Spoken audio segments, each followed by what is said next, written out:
सभी भक्तों को जय श्री सीताराम। महर्षि मतंग और शबरी प्रसंग कथा। शबरी को आश्रम सौंपकर महर्षि मतंग जब देवलोक जाने लगे तब शबरी भी साथ जाने की जिद करने लगी। उस वक्त शबरी की उम्र 10 वर्ष थी। वो महर्षि मतंग का हाथ पकड़कर रोने लगी।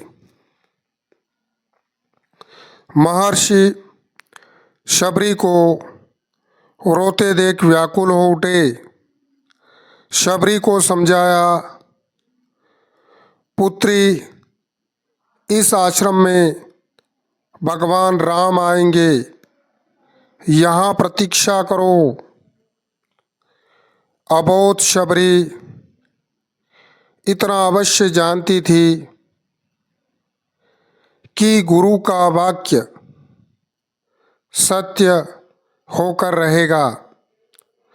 उसने फिर पूछा, कब आएंगे? महर्षि मतंग त्रिकालदर्शी थे। वे भूत भविष्य सब जानते थे। वे ब्रह्म ऋषि थे। महर्षि शबरी के आगे घुटनों के बल बैठ गए। शबरी को नमन किया। आसपास उपस्थित सभी ऋषिगण असमंजस में डूब गए। ये उलट कैसे हुआ? गुरु यहाँ शिष्य को नमन करे, ये कैसे हुआ? महर्षि के तेज के आगे कोई बोल न सका। महर्षि मतंग बोले, पुत्री, अभी भगवान का जन्म नहीं हुआ। अभी दशरथ जी का लग्न भी नहीं हुआ। उनका कौशल्या माता से विवाह होगा। फिर भगवान की लंबी प्रतीक्षा होगी। फिर दशरथ जी का विवाह सुमित्रा से होगा। फिर प्रतीक्षा। फिर उनका विवाह कैकेयी से होगा। फिर प्रतीक्षा। फिर भगवान जन्म लेंगे।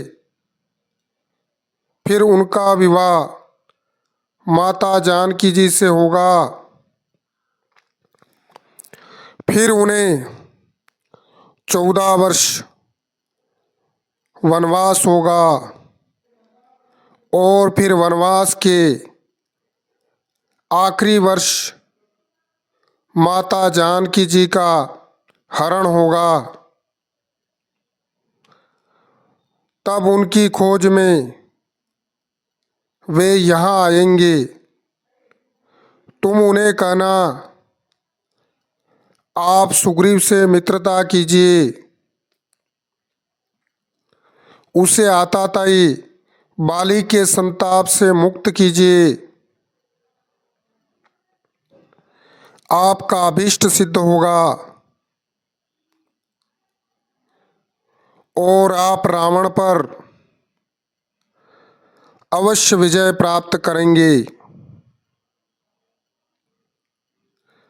उस समय भगवान राम आश्रम में आएंगे। शबरी एक क्षण की कर्तव्य विमूढ़ हो गई। अबोध शबरी इतनी लंबी प्रतीक्षा के समय को माप भी नहीं पाई। वह फिर अधीर होकर पूछने लगी, इतनी लंबी प्रतीक्षा कैसे पूरी होगी गुरुदेव? महर्षि मतंग बोले, वे ईश्वर हैं, अवश्य आएंगे। यह भावी निश्चित है, लेकिन यदि उनकी इच्छा हुई तो काल दर्शन के इस विज्ञान को परे रखकर वे कभी भी आ सकते हैं, लेकिन आएंगे अवश्य। जन्म मरण से परे उन्हें जब जरूरत हुई तो प्रहलाद के लिए खंभे से भी निकल आए थे। इसलिए प्रतीक्षा करना, वे कभी भी आ सकते हैं। तीनों काल तुम्हारे गुरु के रूप में मुझे याद रखेंगे। शायद यही मेरे तप का फल है। शबरी गुरु के आदेश को मानकर वहीं आश्रम में रुक गई। उसे हर दिन प्रभु श्री राम जी की प्रतीक्षा रहती थी। वह जानती थी समय का चक्र उन्हीं भगवान की उंगली पर नाचता है। वह कभी भी आ सकते हैं। शबरी हर रोज रास्ते में फूल बिछाती, हर क्षण भगवान की प्रतीक्षा करती। कभी भी आ सकते हैं। हर तरफ फूल बिछाकर हर क्षण शबरी प्रतीक्षा करती। शबरी बूढ़ी हो गई, लेकिन प्रतीक्षा उसी अबोध चित्त से करती रही। और एक दिन उनके बिछाए फूलों पर प्रभु श्री राम के चरण पड़े।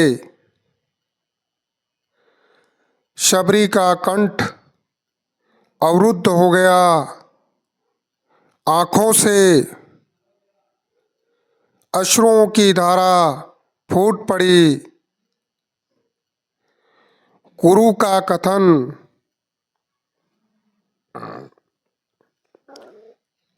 सत्य हुआ। भगवान उसके घर आ गए। शबरी की प्रतीक्षा का फल ये रहा, उसे भगवान राम जी का दिव्य दर्शन प्राप्त हुआ।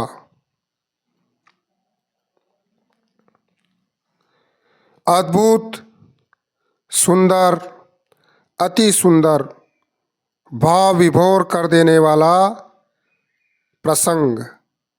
बोलिए श्री राम जय राम जय जय राम। श्री राम जय राम जय जय राम। श्री राम जय राम जय जय राम। श्री राम जय जय राम। सीता रामचंद्र भगवान की जय।